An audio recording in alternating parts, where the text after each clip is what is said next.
Bismillahirrahmanirrahim. Assalamualaikum.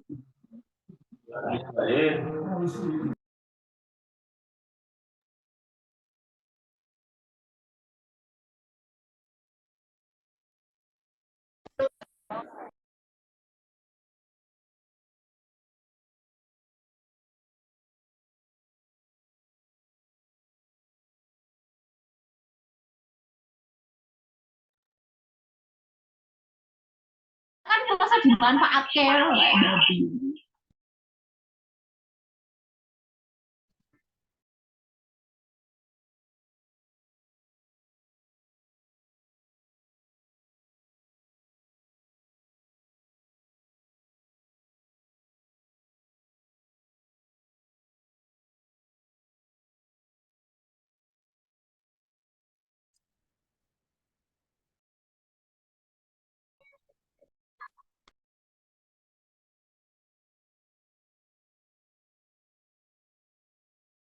Baik. Bismillahirrahmanirrahim. Assalamualaikum warahmatullahi wabarakatuh. Waalaikumsalam warahmatullahi wabarakatuh. Baik. Alhamdulillahirabbil alamin wassalatu wassalamu ala asrofil anbiya'i Sayyidina Muhammadin wa ala alihi wa sahbihi ajma'in. Amma ba'du.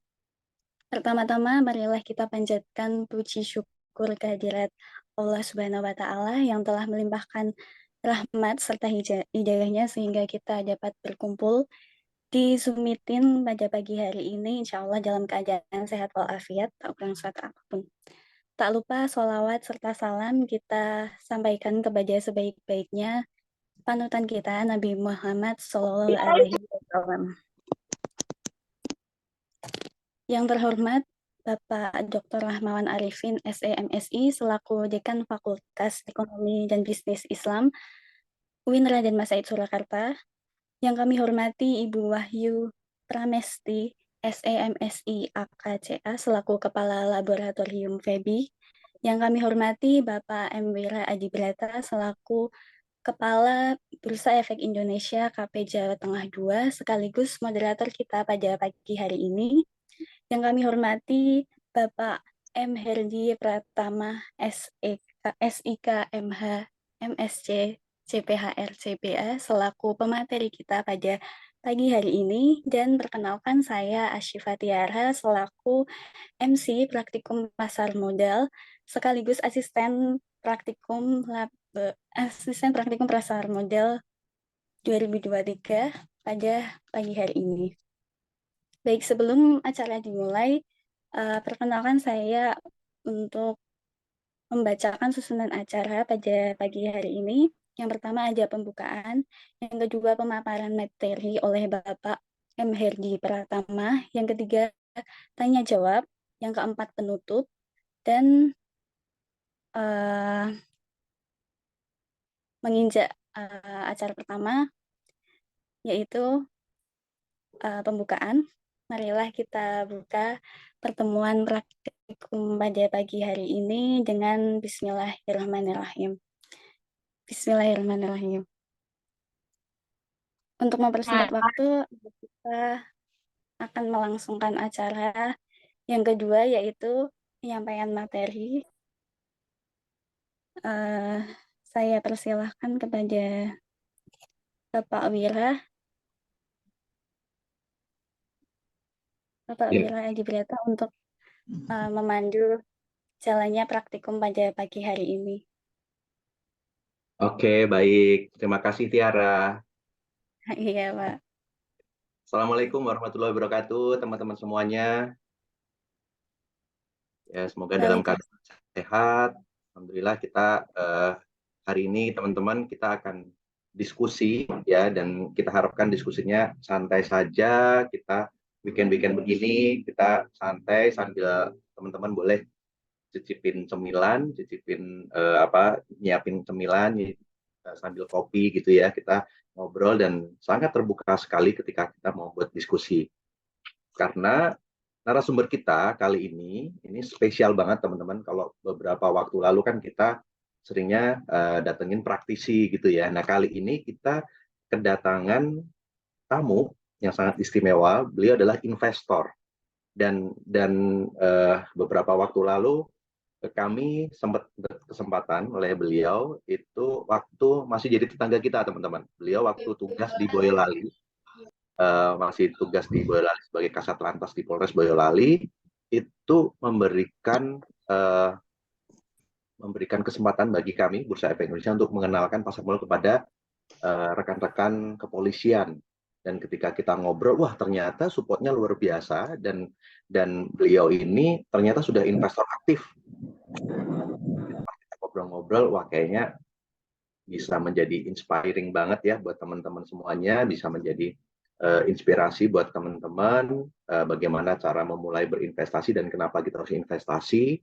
Nah, saya mau bacakan CV beliau dulu nih. Ya, kita beliau saat ini belum lama, baru kemarin juga tahu ternyata beliau sudah pindah ke Papua. Waktu itu masih di Kasat Lantas di Boyolali, kemudian sudah pindah ke Papua. Beliau lahir di Medan tahun 1992, jadi sangat muda sekali, tapi karirnya melejit luar biasa. Dan ini juga nanti mungkin bisa di-share ya ke teman-teman, ke adik-adik kita semuanya. Beliau juga mengambil mengambil kuliahnya itu di luar negeri, kemudian mendapatkan sering nulis artikel pasar modal juga menggunakan bahasa Inggris. Wah, luar biasa, kemarin saya sempat baca, keren banget. Dan kepeduliannya terhadap generasi muda, adik-adik muda untuk memulai berinvestasi itu sangat besar sekali, sehingga kami meminta beliau untuk bisa sharing pada teman-teman semua di sini. Nah, manfaatkan kesempatan yang bagus ini ya teman-teman untuk mendapatkan informasi dan ilmu sebanyak-banyaknya dari Bapak Herdi Pratama. Kita sapa dulu Bapak Herdi Pratama. Selamat pagi menjelang siang. Pagi, Pak Herdi. Om Wira. Wah, ganteng sekali Komandan. Lagi mau kondangan ya? Iya. Ya, Pak Herdi, ini kita saat ini sudah ada 287 mahasiswa yang sudah gabung, mudah-mudahan nanti bisa nyusul yang lain. Nah, ceritanya ini Pak Herdi, ini teman-teman pengen gimana sih caranya investasi yang benar. Sebagian besar teman-teman sudah ada pembukaan rekening, namun belum ini gitu ya, belum srek atau belum memiliki tips yang pas, yang enak untuk jadi investasi seperti apa gitu. Oke. Pak Herdi nanti menyampaikan materi, mau tanya-tanya dikit boleh ya Pak Herdi? Boleh banget. Tanya Ya. seribuan nggak apa. Tapi jangan pinjam dulu 100. Pinjam dulu 100. Pak Herdi, kapan sih mulai mengenal pasar modal itu? Saya mengenal pasar modal tuh, kalau bisa memutar waktu. Saya pengennya tuh kenal dari SD mungkin. Cuma dari SD kalau bisa, kayak Warren Buffett itu mulai dari berapa, 13 tahun ya kalau salah. Tapi akhirnya saya baru kenal pasar modal ketika saya lagi kuliah S2. Nanti bakal saya ceritakan tuh nanti pengalaman saya nanti.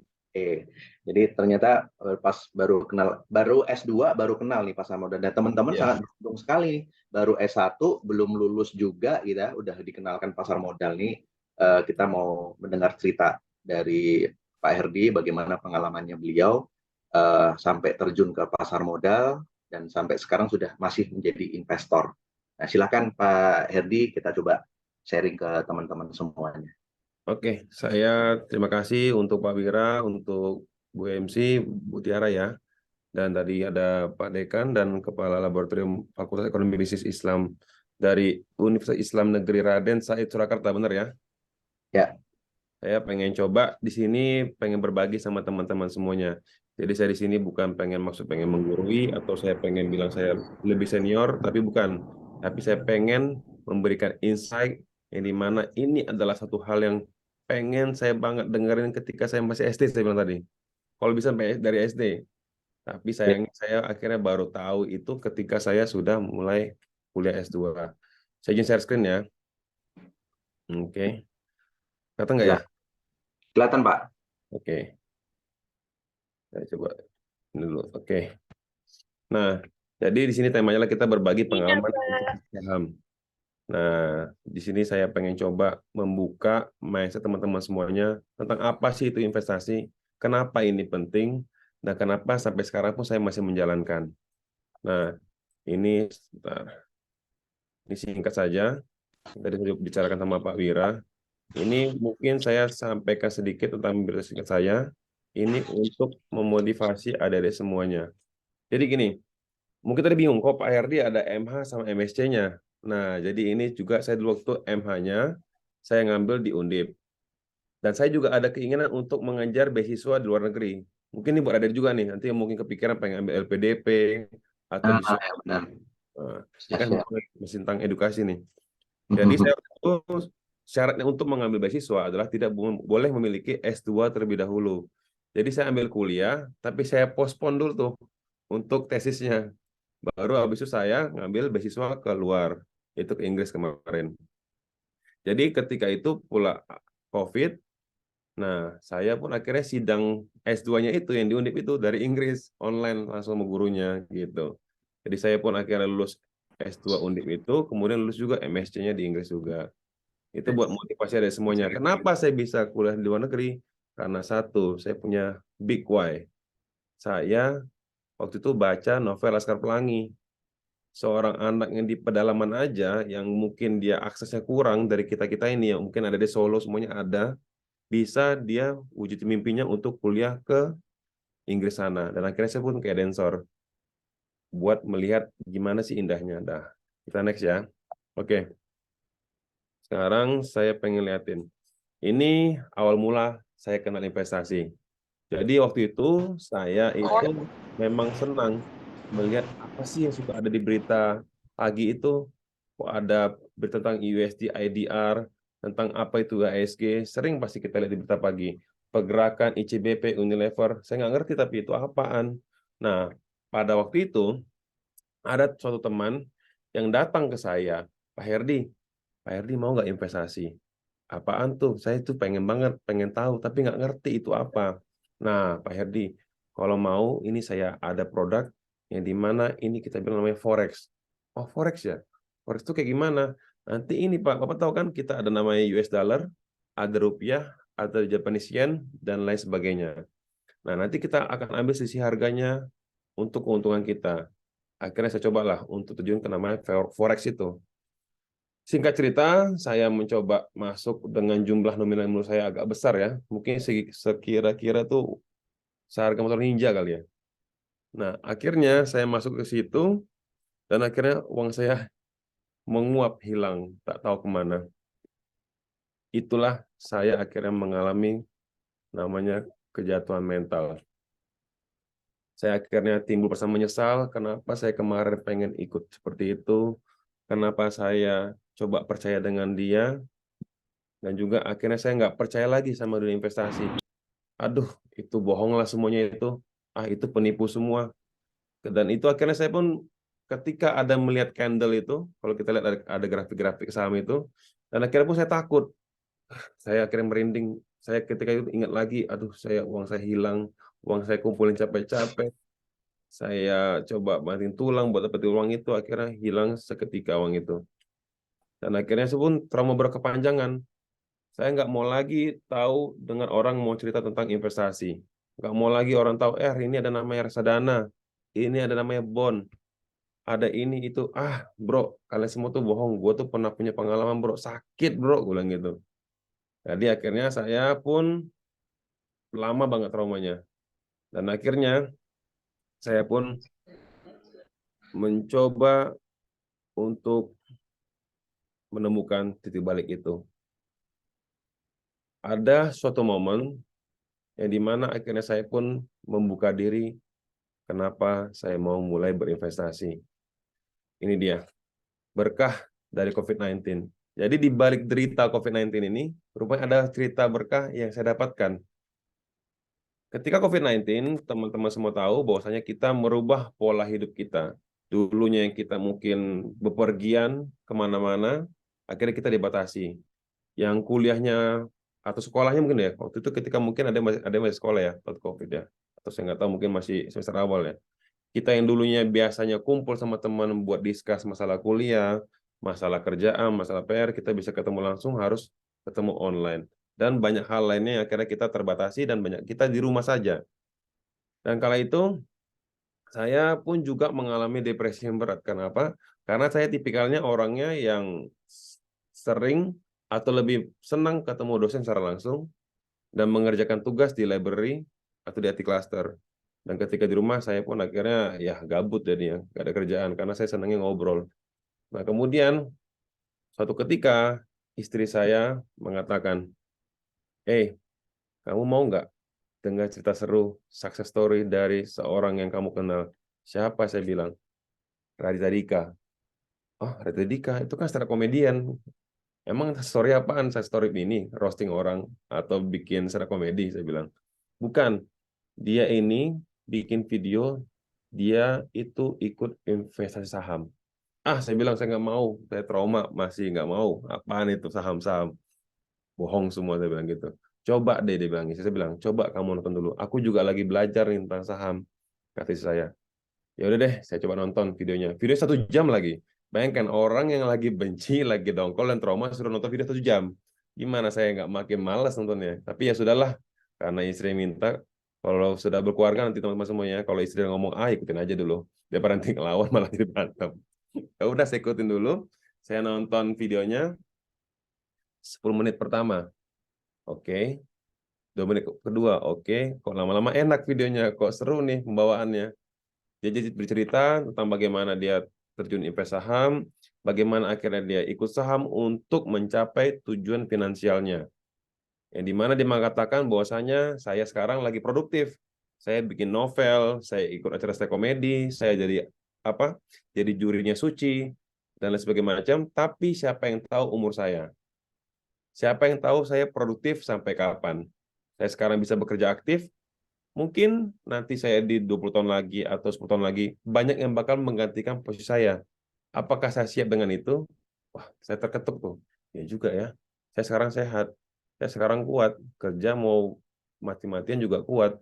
Tapi pasti akan ada anak muda lain yang nanti akan menggantikan posisi saya dan mungkin orang-orang yang hebat yang bakal menggantikan posisi saya. Dan akhirnya saya mencoba melihat itu, oke. Ternyata saham ini nggak seburuk yang saya bayangkan. Ternyata saham ini berbeda dengan Forex. Karena Forex itu, adalah teman-teman nggak usah belajar deh, kalau saya nggak suka menjelaskan tentang Forex. Mendingan saham aja udah paling benar. Dan akhirnya saya pun mencintai saham itu. Kenapa saya cinta dengan saham ini? Karena banyak hal keindahan yang saya temukan di saham ini. Ini saya bakal jabarkan nih. Nah, jadi begini teman-teman semuanya.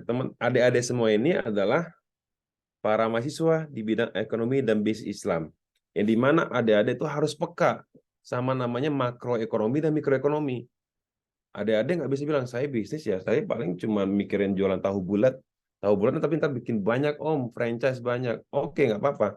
Tapi adik-adik harus tahu makroekonomi gimana. Ini ada perang Ukraina Rusia, ini ada geopolitik baru nih antara Palestina dengan Israel. Ini berdampak ke apa? Ini mungkin ada dampaknya ke terusan Suez dan sebagainya macam. Dan akhirnya berdampak pada ekonomi global dan akhirnya juga ke mikroekonomi Indonesia. Nah, saya pun juga berpikir, saya ini seorang anggota polisi ya. Tapi saya saya punya pengalaman lucu. Jadi ada teman-teman saya lah, dia emang pengusaha batu bara. Dia ngomong cerita, bro, gila ya harga batu bara sekarang sekian gini. Harganya lagi naik nih, karena ini. Saya nyetuk nih, ya wajar aja lah lagi naik saham batu baranya. Soalnya kan harga batu baranya. Soalnya kan lagi ada perang Rusia Ukraina, akhirnya stok batu bara menipis karena kan Rusia salah satu pemasok batu bara yang terbesar. Ada juga terhambatnya batu bara dari Australia. Cina lagi nolak batu bara dari Australia. Gimana? Kalau suplainya sedikit, demand tinggi ya harga lebih tinggi dong. Wih, kaget dia. Tuh, Mas, kok lu tahu banget tentang batu bara? Pasal lu bukan pengusaha batu bara deh. Saya bukan pengusaha batu bara, tapi saya pemilik perusahaan batu bara. Loh, kok bisa katanya? Iya, saya yang punya salah satu pemegang saham PTBA. PT Bukit Asam. Wih, yang beneran loh. Lah kemarin baru ikut RUPS kok. Rapat umum pemegang saham. Oh gitu. Boleh juga katanya. Nah, itu salah satu keuntungan saya ikut di saham. Akhirnya saya mengerti bisnis model yang ada di suatu perusahaan. Kenapa ini bisa terjadi? Kenapa laporan keuangannya bisa meningkat? Kenapa laporan keuangan bisa menurun? Nah, yang mungkin itu tidak bisa kita temukan kalau kita tidak terjun di dunia saham. Gitu. Akhirnya saya pun juga mengerti cara dunia ini bekerja. Nah, ketika saya pun ikut saham, akhirnya saya pun berpikir menjadi lebih kritis. Nah, kemarin-kemarin tuh kita juga dari Polri ini disampaikan di Zoom meeting bahwasanya kita akan persiapan menghadapi kekeringan. Kita dari Polri akan mencoba untuk memberikan bentuk air bersih, membangun sumur resapan dan lain sebagainya macam. Saya bilang, ya ini mah ada berita lama. Waktu saya dengar arahan, saya dari kemarin udah tahu nih bakal ada namanya La Nina. Soalnya ini bakal dampak sama saham CPO saya, sawit saya. Bakal banyak gagal panen soalnya Pak. Saya akhirnya jadi saya lepas sahamnya dalam hati saya. Nah, kita jadi tahu informasi duluan dibandingkan orang pada umumnya. Karena kita bakal mikirin gimana saham kita ini supaya nggak rugi. Ibarat kata gini, kita akan menjadi business owner ketika kita sebagai pemegang saham. Jadi saham itu adalah bukti kepemilikan kita terhadap suatu perusahaan. Entah Anda mungkin punya cuma 100 lembar, cuma punya 10 lembar, Anda adalah pemilik suatu usaha. Ketika kita namanya menjadi pemilik suatu usaha, pasti kita bakal mikir dong, hal-hal apanya nih yang bakal jadi threat dari usaha kita? Hal apanya nih yang bakal jadi risk bagi usaha kita? Yang menguntungkan apa? Yang ini apa? Akhirnya kita mencoba mencari tahu, akhirnya kita menjadi lebih peka dan luas pandangannya terhadap suatu hal. Nah, kemudian yang saya suka lagi nih, saya itu jujur, saya itu orangnya adalah orang yang sangat boros. Saya dulu adalah orang yang sangat gila belanja. Saya punya gajian, saya langsung beli, ada sepatu bagus nih, ada AJ1, Air Jordan nih, oke beli, sikat, tas. Bagus nih, kayaknya oke di baju ini, beli lagi tas. Jadi saya itu adalah orang yang dulu itu apa yang ada, kalau bisa gue beli, beli aja. Ntar urusan nanti kelaparan, ntar aja nggak apa-apa. Yang penting style gue keren dulu. Yang penting gue bisa nongkrong di coffee shop. Bodo amat dengan urusan besok. Yang penting hari ini, hari ini, hari ini. Nah kemudian setelah saya kenal saham, saya pun akhirnya lebih wise tentang tata cara saya mengelola keuangan. Ini dirasakan oleh semua orang-orang yang kenal saham. Mungkin ada sekalian yang masih suka hura-hura, foya-foya, yang suka nongkrong coffee shop, walaupun mungkin kiriman dari papanya belum sampai, akhirnya pinjam dulu 100. Nah, nanti Anda bakal mengerti tentang tata cara mengelola keuangan kalau Anda sudah terjun di saham. Kenapa demikian? Contoh begini. Saya ketika saya pengen belanja sesuatu nih, ada ini baru nih katanya nih. Ada apa? Sepatu baru nih lagi hit. Saya suka sepatu soalnya. Saya ke sana, saya liatin sepatunya, saya putar-putar. Kalau dulu ya, sepatu ini, oke Mas, ukuran saya sini, ambil bungkus. Sekarang saya liatin, saya putar-putar. Habis itu saya liatin foto saya. Ini ada masih merah nih. Kayaknya lebih mending saya averaging down sama saya sini. Ini deh, daripada saya beli sepatu ini. Atau enggak, kalau saya beli ini kayaknya lebih enak saya beli lotnya ICBP deh. Nah, ini lebih worth it deh dibanding saya kan beli baju ini. Gitu. Akhirnya pemikiran-pemikiran itu akhirnya membuat saya lebih wise dalam menggunakan uang saya. Dan juga saham ini ada sekalian, tadi saya bilang, andaikan saya bisa kenal saham ini dari saya SD, mungkin saya sudah pensiun di umur 40 tahun mungkin. Nah, kenapa begitu? Jadi di saham ini kita itu mendapatkan keuntungan ada dari dua sumber. Ada namanya capital gain, ada namanya dividen. Nah, kita bakal dapetin keuntungan capital gain ketika kita menjual dari selisih harga. Contoh gini deh, kita beli di pasar, ada jeruk, kita ngambil 5.000. Kita jual lagi nanti jeruknya di kampus jadi 7.000, selisih 2.000. Nah, keuntungan itulah yang kita dapatkan, itu namanya capital gain. Nah, kemudian ada dividen. Ada pembagian profit dari usaha yang dibagikan kepada para pemegang saham. Nah, uang inilah yang nanti akan bakal menumpuk, bergulung terus sampai nanti kita cukupnya di angka berapa. Contohnya misalnya gini, kita menghitung, Bang Herdi, saya itu sebulan cukup deh 10 juta rupiah buat saya hidup. Nah, adik-adik cari coba, nanti setelah digulung-gulung-gulung sampai akhirnya di titik dari dividen itu Anda bisa hidup. Jadi Anda nggak perlu kerja lagi, itu namanya financial freedom. Nggak perlu kerja lagi, Bang, berarti saya nggak bisa ngapa-ngapain lagi dong. Saya bosen dong. Maksud begini, Anda tidak perlu tidak perlu bekerja ke pekerjaan yang mungkin Anda kurang senangin, tapi bisa kerjaan yang Anda senangin. Saya senangnya adalah ke bonsai, ya Anda kerja ke bonsai aja, nggak perlu namanya banting tulang jam 5 pagi berangkat kantor, pulang jam 6 sore. Jadi Anda bisa mengerjakan hal-hal yang Anda senangi saja. Itulah untuk mencapai tujuan finansial. Nah, kemudian ini saya perlihatkan nih, ini role model saya. Tentu saja ketika kita namanya bertindak ataupun kita namanya berbuat, ada suatu patron atau suatu orang yang kita jadikan role model dan pokoknya kalau bisa aku pengen jadi kayak dia nih. Aku pengen jadi kayak dia. Kok bisa sih dia kaya? Kok bisa sih dia bisa mengerti tentang ini? Dan itulah yang jadikan motivasi. Gitu. Nah, ini yang pertama, ini role model saya yang internasional, Warren Buffett namanya. Ini kalau di Forbes ini dia di sekarang ranking 9 atau 8 ya, orang terkaya di dunia. Nah, dia adalah seorang investor saham dan ada kata-katanya yang saya suka.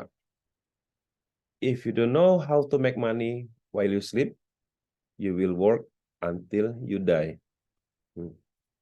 Emang Pak Warren Buffett bisa ngasih duit ketika tidur? Oh, bisa banget.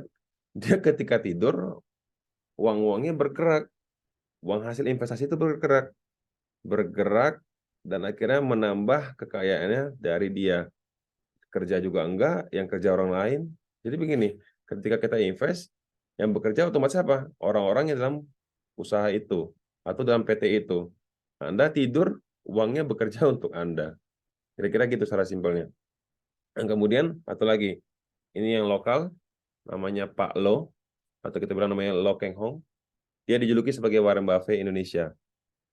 Nah, kalau di kehidupan nyata katanya, kita nggak bakal bisa nemuin namanya Mercy seharga bajai.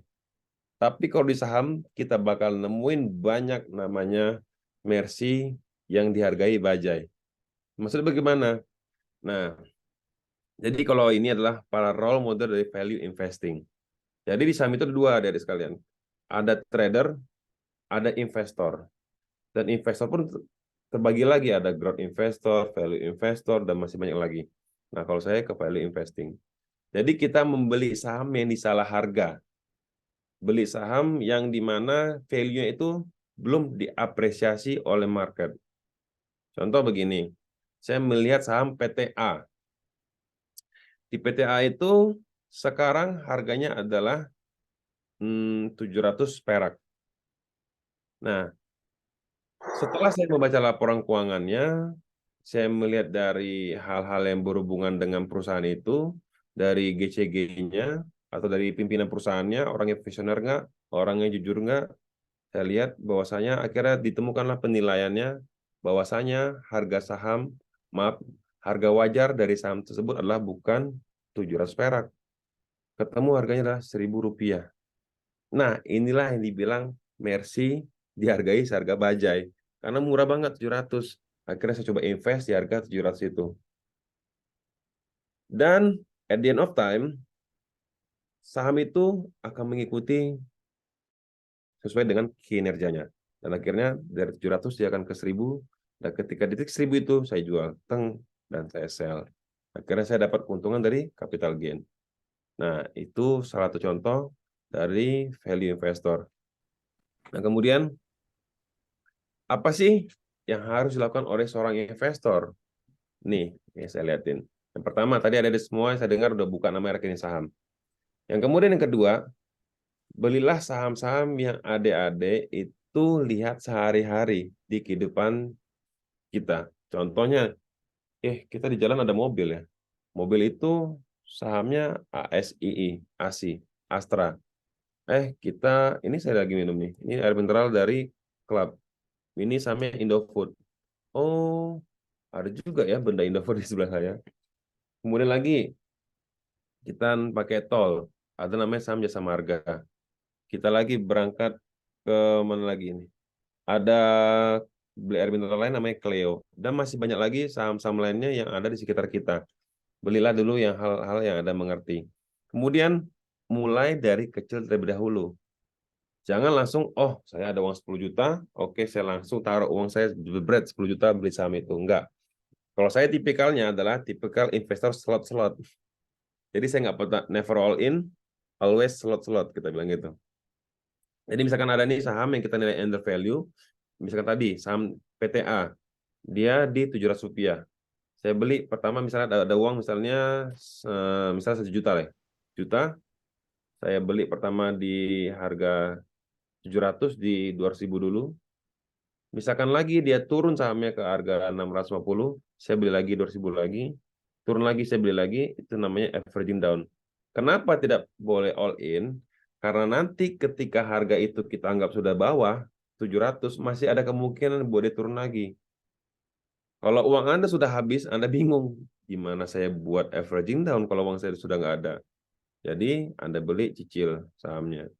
Gitu, nggak usah terburu-buru, nggak usah FOMO, fear of missing out. Terus yang kemudian memiliki jiwa yang selalu penasaran untuk selalu ingin belajar. Jadi gini, ketika saya awal baru kenal saham, akhirnya saya coba mencari tahu. Saya cari video-video yang tentang edukasi. Jadi begini ya, adik sekalian. Zaman dulu mungkin zamannya Bapak Dekan, itu kalau misalnya mau belajar, beda sama kita. Mesti beliau itu ke perpustakaan, mesti namanya mencari jurnal yang hard copy, mesti ketemu sama dosen secara langsung, atau mencari ahlinya, ketemu 4 mata, face to face. Zaman kita sekarang tuh enak banget. Kita ini adalah generasi yang sangat dimudahkan oleh adanya perkembangan IT. Kalau kita tidak mau membuka konten-konten yang atau hal-hal yang baik, itu adalah kita nama orang yang kufur nikmat sebenarnya. Karena kalau kita mau belajar saham, buka tentang value investor, buka di YouTube bakal muncul banyak video yang bakal menjelaskan. Tentang saham bakal banyak muncul video yang ada di TikTok, di Instagram, dan masih banyak lagi yang bisa kita pelajari. Kalau masih kita nggak punya niat untuk belajar, jangan salahkan Anda buat nanti ke depannya tidak bakal bisa kaya-kaya. Nah, kemudian jangan malu bertanya. Jadi, ketika kita tidak tahu, tanyalah kepada orang yang lebih mengerti. Jadi, jangan kita tahu atau sok mengerti, nggak mau nanya sama orang, akhirnya kita terjebak di pilihan saham kita atau mungkin di ilmu kita yang mungkin kurang cukup. Dan juga harus namanya melatih psikologis. Nah, kalau ini bakal terlatih nanti kalau misalkan Anda sudah ada di saham. Jadi begini, saya dulu juga ada punya pengalaman nih. Saya sudah belajar bukunya. Tentang psikologis di dalam Bursa Efek Indonesia. Saya baca, oh gini toh, nggak boleh namanya kaget untuk membeli. Nggak boleh namanya buru-buru menjual. Oh, teori-teori dapat. Suatu ketika saya waktu itu ada beli namanya saham BNI, Bank Negara Indonesia. Harga 5.800. Akhirnya naik tuh harganya tuh ke 6.300, 6.400. Wah, senang nih, happy nih. Nah, kita siap untuk menerima kenaikan. Nah, terus tiba-tiba saham itu turun dari 6.400 5.900, 5.850. Akhirnya saya karena takut menyentuh harga wajar saya harga average saya akhirnya buru-buru jual. Jadi saya cuma untung sedikit banget. Rupanya setelah saya buru-buru jual, harganya malah naik lagi. Itu pun saya akhirnya menyesal sekali. Dan itu psikologis akan bisa Anda temukan kalau Anda sudah terjun ke dunia saham. Kalau mungkin secara teori mungkin masih belum dapat nanti feel-nya. Nah juga yang terakhir, berkumpul dengan orang-orang yang tepat, dengan komunitas yang tepat.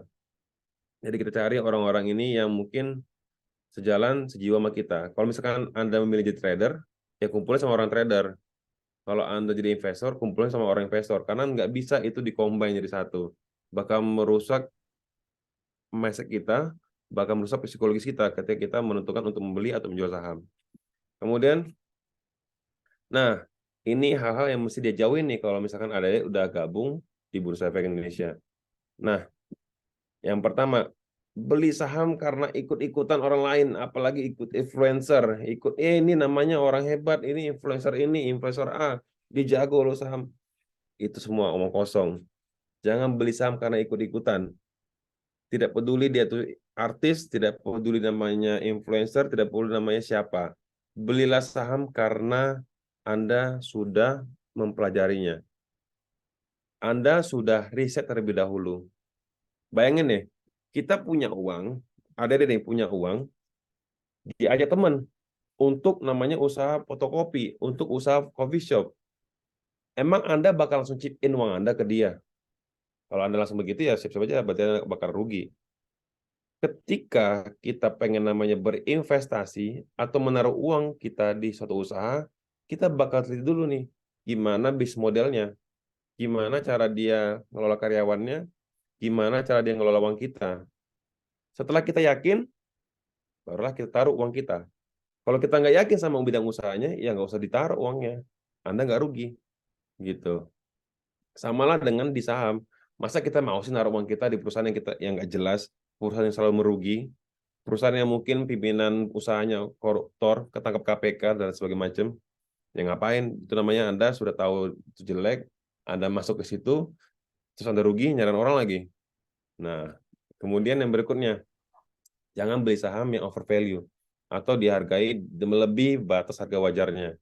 Kalau Anda beli saham itu, kalau saran saya juga beli saham yang under value atau di bawah harga wajarnya. Gimana Bang Herdi cara ketahui harga wajarnya, tidak wajarnya? Nanti adik-adik perlu lagi perdalamin lagi namanya membaca laporan keuangan. Baru nanti ketemu tuh, oh harga wajar saham sekian, harga saham ini sekian harga wajarnya. Yang kemudian, yang berikutnya, beli saham atau beli bisnisnya yang ada dia nggak ngerti mode bisnisnya. Nah, jadi begini, kita tahu tentang namanya F&B, kita tahu namanya tentang ada namanya perusahaan makanan ringan, Indofood. Kita ngerti nih, ada namanya perusahaan air mineral. Nah, kita harus dalamin usaha itu, nah akhirnya kita ngerti, barulah kita beli usahanya. Tapi kalau misalkan adik-adik beli perusahaan perumahan yang mungkin adik-adik nggak ngerti perumahan itu bagaimana, tentang apa, tapi Anda taruh uang Anda di sana, akhirnya Anda pun siap-siap untuk menerima loss atau uang Anda hilang. Jadi saya juga ceritain tentang hal yang risiko dari saham. Risikonya kenapa? Risikonya karena Anda tidak mengerjakan PR Anda atau riset sendiri, nggak ngerti apa yang dibeli, dan juga mencoba menebak harga dari saham. Kayak ini, gue dapat wangsit semalam mimpi harga saham ini kayaknya bakal ke 1.000, sekarang masih 800 bro. Beli aja yuk. Beli saham karena tebak-tebakan, tebak-tebak harga. Ya itu yang bikin jadi saham jadi haram. Banyak orang bilang saham tuh haram, Bang. Ya haram kalau Anda tebak-tebakan harga. Tapi kalau misalkan Anda analisa, Anda teliti, itu baru namanya Anda benar-benar siap untuk membeli sahamnya. Kalau tebak-tebakan sama aja kayak Anda main judi slot namanya. Sama kayak binomo kemarin, itu judi juga. Karena apa? Karena Anda tebak harganya bakal naik atau turun. Seperti itu. Nah, kemudian yang berikutnya, nggak tahu pasti kenapa beli, kenapa jual. Anda mesti menemukan namanya big why Anda. Why I need to buy this stock? Why I need to sell this stock? Oh, saya beli saham ini karena saya tahu nih perusahaan ini bakal long lasting. Saya tahu nih perusahaan ini dipimpin oleh orang yang kompeten banget. Saya tahu nih usaha perusahaan ini benar-benar dibutuhkan oleh masyarakat. Itulah alasan kita buat beli. Dan tentu saja harganya under value.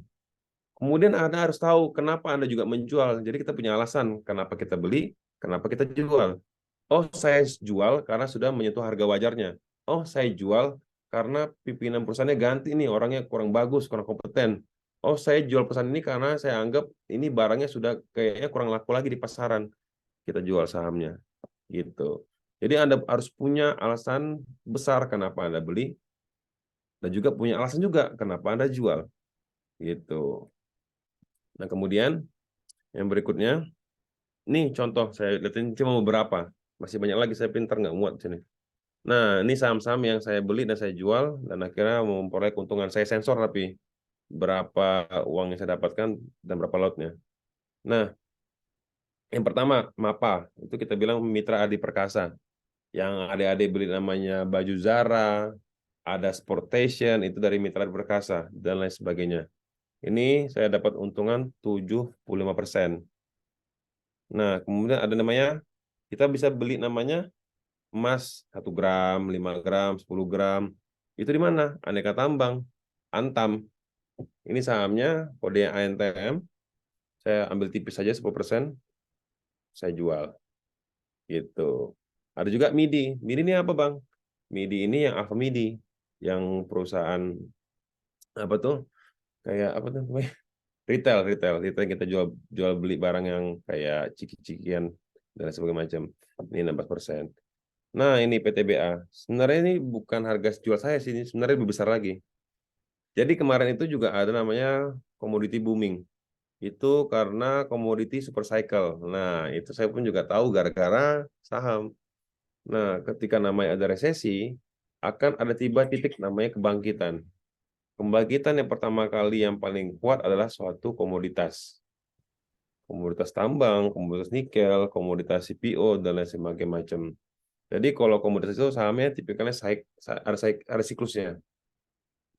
Nah, nanti bakal panjang nanti. Tapi kalau kata Om Ira katanya yang dasar dulu Bang, nanti kalau terlalu dalam nanti jadi pusing. Nah, saya contohin aja. Nah, PTBA ini pun saya selain dapat capital gain, dapat dividennya. Dividennya gimana? Gede banget kemarin karena harga batu bara yang normalnya itu adalah biasanya cuma $80 per ton atau $70 per ton, itu perusahaan batu bara udah untung. Kemarin ketika COVID itu harga batu bara sampai $400 per ton. Bayangin berapa kali lipat kenaikannya dan berapa kali lipat keuntungan dari perusahaan tersebut. Nah, akhirnya dibagi-bagi sama kita dividennya, dan otomatis ketika income yang meningkat, cuan yang meningkat dari perusahaan tersebut, harganya akan jadi naik tinggi. Nah, kemudian yang tadi saya bilang sama ini, nah, Bang Herdi, apa keuntungannya Abang sebagai polisi belajar tentang saham? Akhirnya pun saya mengerti bahwasanya kita di polisi juga ada namanya di bidang reserse. Ada hal-hal atau hal pelanggaran yang mungkin dilakukan oleh beberapa influencer atau dilakukan orang-orang yang akhirnya ini juga menjurus ke arah pidana. Saya akhirnya menemukan, oh, ini ada pelanggaran loh. Ini harus seperti ini, secara aturan seperti ini. Begitu. Coba kalau saya nggak tahu tentang saham, saya nggak bakal bisa bikin tulisan ini. Nah, ini bisa dibuka nanti di financialcrime.rc.org. Nah, judulnya apa? Addressing the Lack of Enthusiasm in Indonesia Stock Market. Nah, gitu teman-teman semuanya. Demikian dari saya. Semoga apa-apa yang saya sampaikan ini dapat diterima dengan baik dan dapat membuka khazanah dari teman-teman semuanya. Dan juga dapat menyentuh dari keinginan adik-adik untuk meneruskan hal-hal yang terkaitan dengan investasi. Karena pesan saya, lebih baik kita kaya beneran daripada terlihat kaya. Karena zaman sekarang itu banyak orang yang flexing, banyak yang pakai pakaian oke, pas dicek dompetnya nggak ada isinya. Mendingan kita gembel aja, tapi foto adik-adik, wih keren-keren banget, fotonya hijau semua. Saya gembel emang, saya pakai saja jepit, tapi saya ownernya ICBP. Saya gembel emang, tapi saya owner BCA. Gitu, mendingan kita beneran kaya daripada pura-pura kelihatan kaya, karena itu nggak keren sama sekali. Oke, demikian dari saya. Ambil cucian, terima kasih. Cukup sekian dan terima kasih. Wassalamualaikum warahmatullahi wabarakatuh. Luar biasa. Waalaikumsalam warahmatullahi wabarakatuh. Wes, luar biasa nih penjelasan dari Bang Herdi, ya, karena masih muda, kita bisa panggil Bang, pemuda yang sangat berprestasi baik di karir maupun di pengelolaan keuangan ya. Teman-teman, tadi saya menyimak betul yang disampaikan sama Pak Herdi ya. Ada beberapa hal yang hari ini pun saya juga dapat ilmu dari beliau. Yang pertama, teman-teman, ketika tadi disampaikan Pak Herdi, awalnya saya dulu boros tuh. Saya tuh suka banget spending money gitu ya. Beli, ada uang masuk, jajan, uang masuk, beli ini dan lain-lain. Tapi begitu mengenal saham, tadi disampaikan, saya sekarang lebih bijak gitu. Kenapa lebih bijak? Karena ternyata uang yang saya punya ini bisa kita tingkatkan lagi loh value-nya. Bukan hanya kemudian beli barang kemudian habis begitu saja, hanya habis di story, habis di sosial media gitu ya, tapi itu justru bisa meningkat value-nya karena ada orang-orang di luar sana yang kita sebut sebagai direktur, yang kita sebut sebagai manajer, yang bekerja atas modal yang kita berikan. Jadi memang tadi, wah ini hal baru nih. Kita bisa melihat bahwa dari sisi psikologi ketika kita memiliki uang, kemudian kita udah tahu nih pos investasi yang tepat di mana kita bisa memberikan nilai lebih dari uang yang kita dapat, kita akan lebih bijak untuk mengelolanya. Jadi nggak jadi boros-boros amat karena kita punya pos-pos yang bisa lebih meningkatkan nilai dari uang yang kita miliki. Nah, buat teman-teman silahkan kita buka sesi tanya jawab. Yang mau chat silahkan ditulis di kolom chat, dan juga silahkan juga kalau mau ngobrol langsung dengan beliau bisa langsung open mic gitu ya. Nah, sambil nunggu teman-teman nih, Bang Herdi, saya mau tanya Bang Herdi, apa hal yang pernah cerita yang menyedihkan ketika di saham, ketika investasi di saham gitu? Ada sih. Banyak sih. Nggak mungkin semuanya kita bahagia. Jadi ada dulu saya cerita sedihnya ya. Tadi yang pertama tadi tuh yang BNI. Kenapa saya jual cepat banget itu? Padahal sekarang harga BNI itu teman-teman sekalian berapa Bang Wira? BNI sekarang harganya? Kemarin udah sempat ke 10.000, kemudian stock split kan ya, stock split. Nah, sekarang di posisi di 5.000, kemarin udah naik lagi di 6.000, udah mulai naik lagi. Saya tadi bilang beri harga berapa? 5.800. 5.800. Nah, itu udah terbang ke 10.000 nih, Bang. Itu makanya saya jual gara-gara itu. Saya kaget kan harganya awalnya 5.400, naik 6.400. Tiba-tiba turun dia. Mau nyentuh ke harga average saya. Akhirnya saya jual, bahaya nih, kejemput ntar harga atas saya. Saya jual aja, enak lagi, terbang lagi dia. Akhirnya tinggal terbang saya. Bye-bye Herdi, see you lagi. Itu bikin saya, aduh, gila. Kenapa saya jual ini? Itulah. Dia bakal ngerasa psikologisnya ketika kita udah bergabung saham. Sama satu lagi, saya pernah salah beli saham. Ini ada kode-kode saham tuh yang mirip-mirip. Ada DSNG, coba Bang Cire, DSNG sama DGNS. Nah, saya ada diskusi sama teman saya nih, ini apa DSNG bagus nih sahamnya. Kita bakal begini. Oke deh, kemudian saya makan siang, saya open market lagi, saya beli sahamnya. Saya malah kebeli DGNS, kebalik. Oh. Jadi DSNG, DGNS. Ini Dharma Salah Satya beli saham Nusantara. lo. Yang tadi kita bahas itu DSNG kok bukan DGNS. Aduh Her, lu makanya belum korek kuping kali katanya. Akhirnya itu, jadi ada saham yang saya beli salah. Dan alhamdulillahnya rupanya saham saya lebih terbang duluan. Yang salah beli itu. Mungkin banyak juga orang-orang yang salah beli, jadi harganya malah jadi naik malahan. Kemudian pernah juga nih, ini pengalaman yang mungkin bakal dirasain ketika baru gabung saham. Saya pernah yang harusnya klik buy, malah jadi klik sell. Waduh. Itu sakit banget, Mas. saya jual. Mau average down gitu ya ceritanya, Bang ya? Iya, mau average down. Terus saham saya UNTR, Detractor. Saya mau beli, nih harganya mulai turun nih. Saya beli tambahin. Saya mau tambahin malah kejual di harganya saya mau beli itu.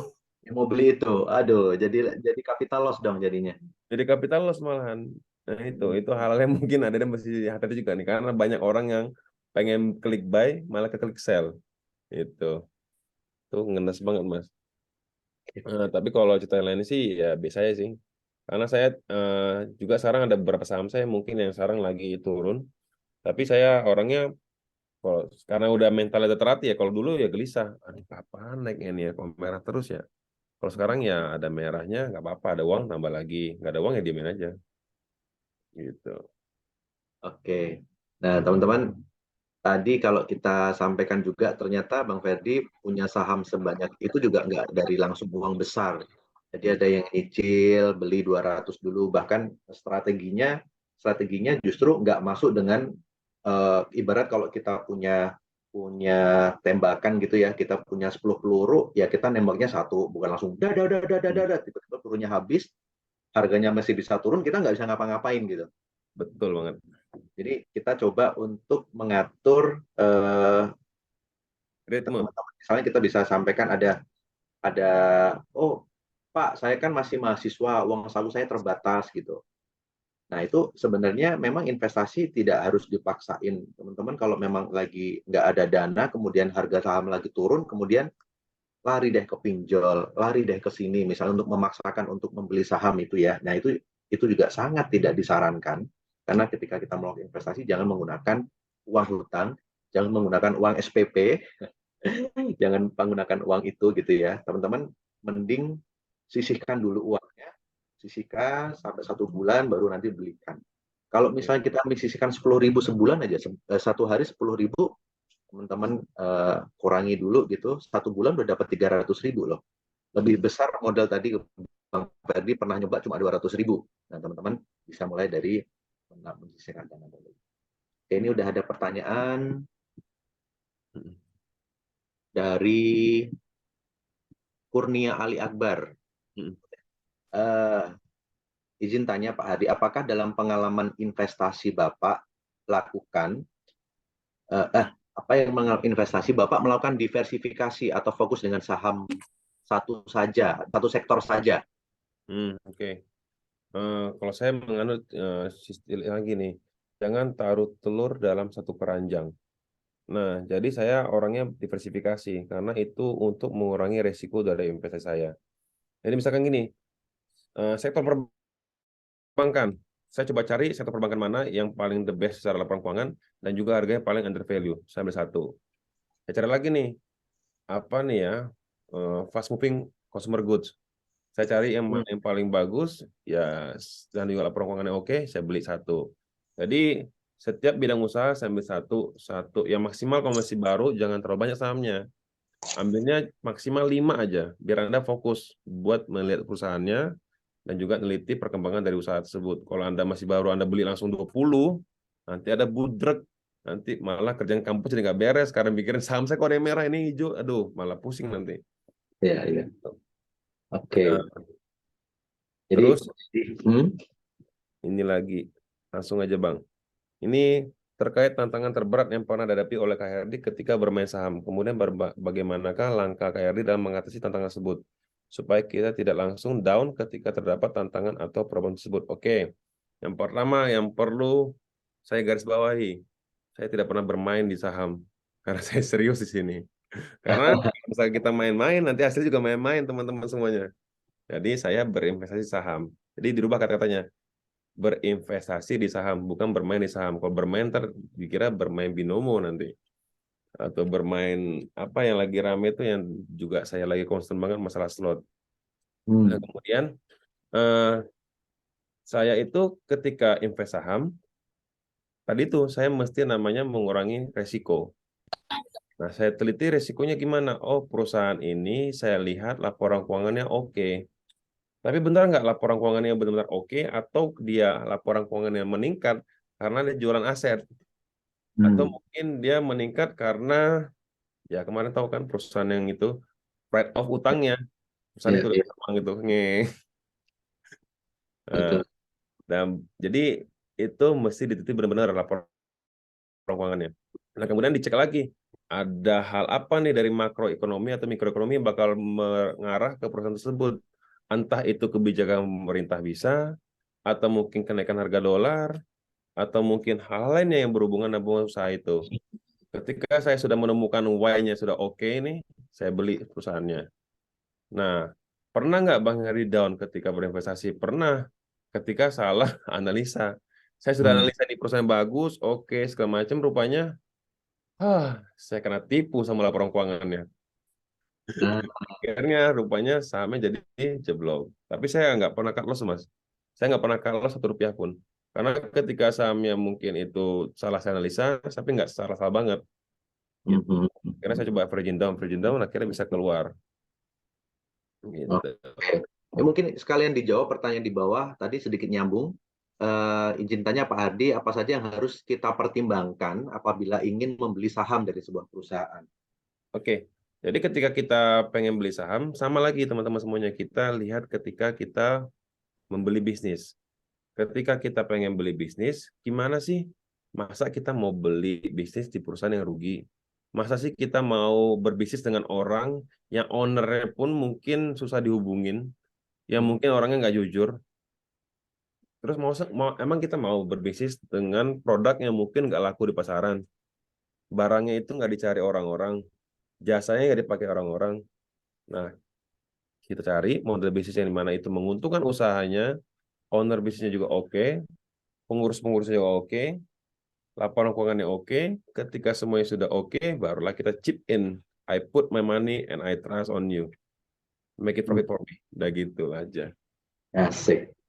Tuh teman-teman, jadi kita harus pahami betul perusahaan itu, kita tahu bagaimana laporan keuangan, bagaimana bisnis yang dijalankan, siapa orang di dalamnya gitu ya. Karena seperti yang sampaikan Bang Ferdi tadi, ketika kita membeli saham, artinya kita itu ikut membiayai perusahaan tersebut, dan harapannya ketika kita menempatkan uang, bisnisnya adalah running well gitu ya, berjalan dengan baik, yang akhirnya perusahaan itu akan memberikan keuntungan bagi para pemegang sahamnya. Oke, jadi kita punya ini Pak Ferdi, kita punya slogan di Bursa Efek Indonesia itu ada 3P Pak. Satu, paham. Nah, paham, kemudian kita harus tahu perusahaan apa yang mau kita beli, kemudian kita juga paham atas diri sendiri, tadi psikologis tadi, kita tahu bagaimana target kita itu mau jadi trader atau mau jadi investor, jangka waktu investasi apa, itu kita ketika sudah paham, baru kita P yang kedua, yaitu punya. Punya artinya kita eksekusi. Jangan sampai kita itu udah paham nih, udah ngerti, tapi kita nggak beli, kita nggak eksekusi. Nah, kita akan jadi penonton terus nih. Jadi kita harus punya. Nah, setelah punya, kita harus pantau nih teman-teman. Seperti para petani kita ya, bapak-bapak petani itu kan ketika dia sudah nanam padi, ya dia harus datang ke sawahnya untuk membersihkan hama, untuk menghindari dari burung, dari apa gitu ya. Itu kalau di tempat kita itu menjaga portofolio. Tadi misalnya turun, ya jangan didimin aja. Kalau ada uang, bisa average down gitu ya. Menjaga agar nanti ketika panen, itu maksimal. Jadi paham, punya, pantau. Nah, baik, buat teman-teman silahkan, kita masih ada waktu sedikit untuk diskusi. Silahkan kalau ada yang ingin bertanya lagi. Kita ada souvenir menarik nih buat para penanya.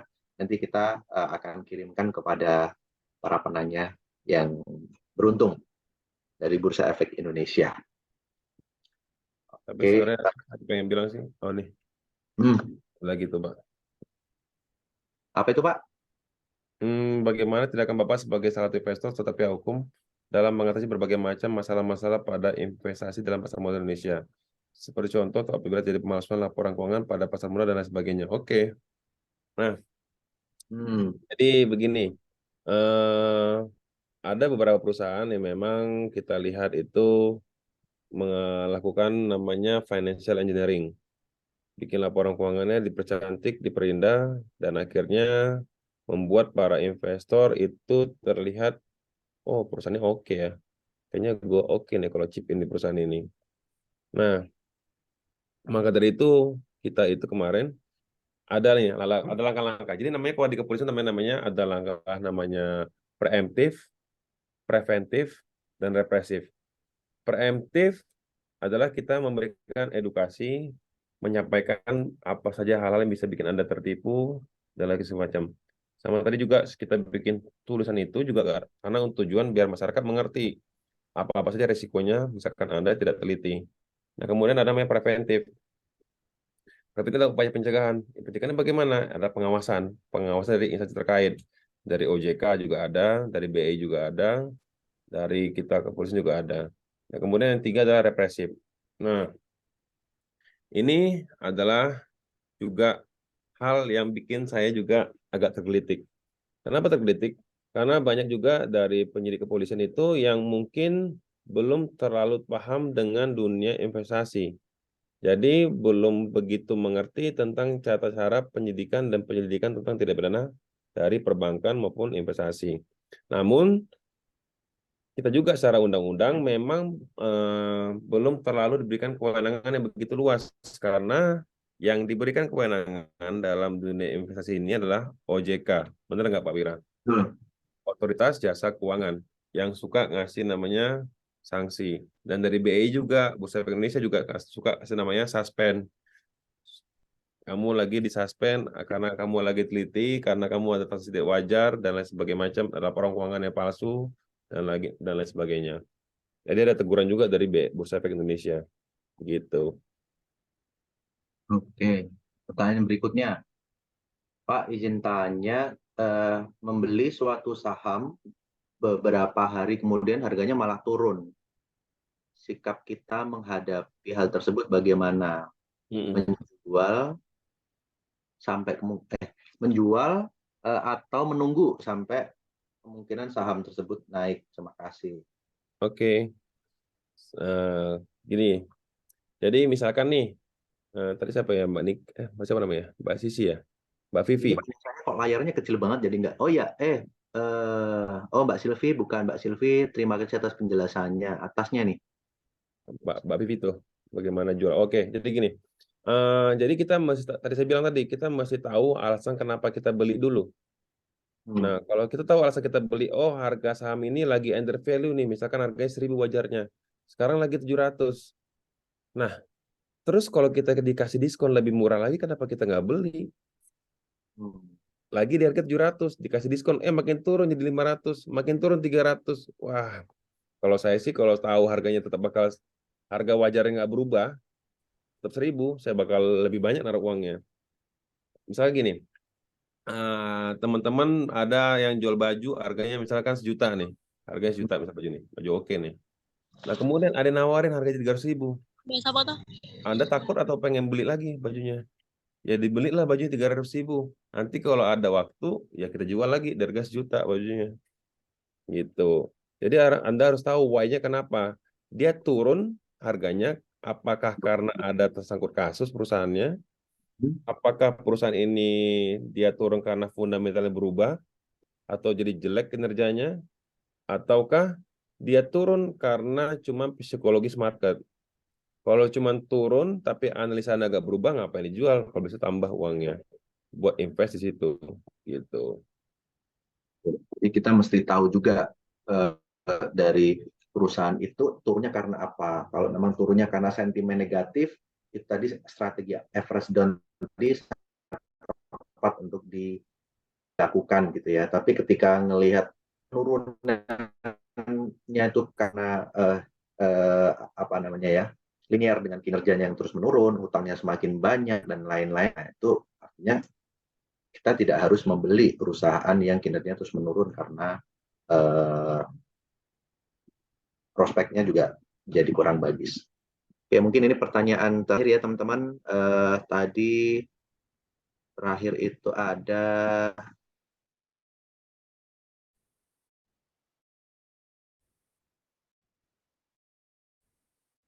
bagaimana asli atau tidak asli gitu ya. Oke. Ini makin serius nih pertanyaannya. Jadi gini, sebenarnya laporan keuangan itu asli, cuman dipermak menjadi manis. Contohnya begini, kayak salah satu perusahaan maskapai lah, dia dibikin laporan keuangannya seolah-olah untungnya jadi gede banget. Tapi itu kita mesti dalami lagi, kenapa bisa keuntungan jadi besar, kok tiba-tiba profit yang selama ini merugi. Nah, kita cek lagi, ditemukan bahwasanya rupanya dia write off utang-utangnya. Jadi utang-utangnya dianggap tiada. Utang-utang yang tiada ya otomatis jadi cuan gede. Nah, tapi diberitakan perusahaan ini berubah menjadi dari untung menjadi cuan perusahaannya. Akhirnya kita yang nggak meneliti secara dalam di laporan keuangannya, akhirnya ketipu, kegocek lah istilahnya. Gitu. Nah, kemudian ada juga perusahaan ini dia biasanya stabil nih income-nya. Tiba-tiba di laporan keuangan berikutnya meningkat tajam untungnya. Wih, kok keren banget nih. Tiba-tiba meningkat tajam. Kenapa? Apakah penjualannya meningkat ataukah dia naikin margin dari barang tersebut? Jadi untungnya jadi gede. Rupanya enggak. Setelah dalami lagi, bisa gini. Jadi itu kita mesti pintar-pintar baca laporan keuangannya, kita lihat telitinya. Diteliti di bagian notes-nya tuh, ada notes-nya. Oh, perusahaan menjual aset di jalan ini senilai berapa T. Akhirnya kita masukkan dalam laporan keuangan di keuntungan. Oh, rupanya karena jualan aset, karena jualan gedung, jualan tanah, makanya jadi naik. Bukan karena dia jualan barangnya jadi naik laporan keuangannya. Begitu. Jadi sebenarnya bukan palsu enggaknya laporan keuangan, cuman dari apa namanya? Dari yang bikin laporan keuangan itu dibikin jadi agak manis kata-katanya, akhirnya Anda jadi terkecoh gitu. Oke. Jadi teman-teman tidak perlu khawatir terkait dengan laporan keuangan yang dirilis oleh perusahaan yang TBK, karena itu melalui tahapan yang sudah cukup banyak ya teman-teman, karena nanti ada auditor, kemudian ada dari OJK, dan ada dari bursa juga yang melakukan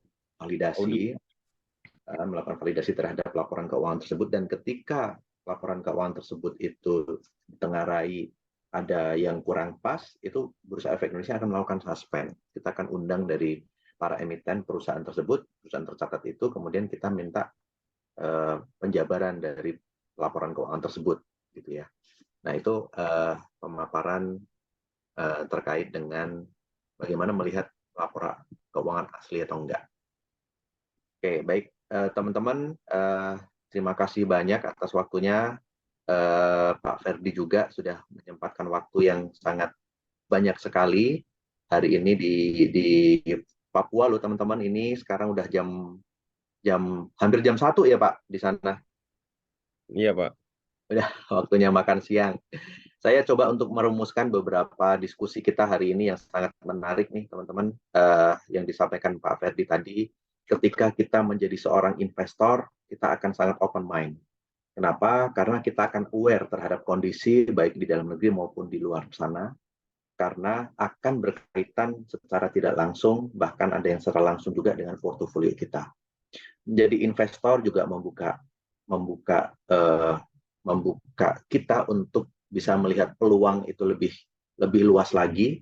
Ketika ada perang di Rusia dan Ukraina, kita bisa melihat apa yang akan terjadi itu dari sisi ekonomi, kemudian kita bisa dari sisi kita sebagai seorang pengusaha gitu, kita bisa melihat peluang yang ada di sana. Kemudian dengan jadi investor, kita juga akan lebih bijak dalam mengelola keuangan, karena yang tadinya kita spending money itu sangat mudah sekali kita loss gitu ya. Tapi ketika melihat tempat yang tepat, belanjanya beda. Dulu belanja sepatu, dulu belanja hal-hal yang tersier, yang hal-hal yang flexing. Sekarang belanjanya sama-sama belanja, tapi saham belanjanya, belanja modal gitu ya, untuk di suatu perusahaan. Nah, kemudian teman-teman, menjadi seorang investor itu kita benar-benar menjadi real boss. Kenapa menjadi real boss? Karena ya kita menempatin uang, yang kerja itu para direksi, yang kerja itu para karyawan yang lembur-lembur gitu. Yang ditekan target itu adalah para manajer, para pemasar, yang kemudian gimana caranya agar membahagiakan para pemegang saham. Pemegang saham biar loyal, kinerja perusahaan harus genjot habis-habisan, dan kita sebagai investor nggak pernah mikirin target, nggak pernah mikirin deadline, nggak pernah mikirin harus bangun pagi-pagi gitu ya, karena itu sudah ranahnya dari manajemen dari perusahaan. Jadi kita menjadi real boss di situ. Kemudian yang terakhir nih teman-teman, bagus banget tadi yang disampaikan oleh Pak Herdi, jangan bangga terlihat kaya tetapi kita nggak punya apa-apa, tetapi berbanggalah kita terlihat sederhana, tapi kita memiliki kekayaan.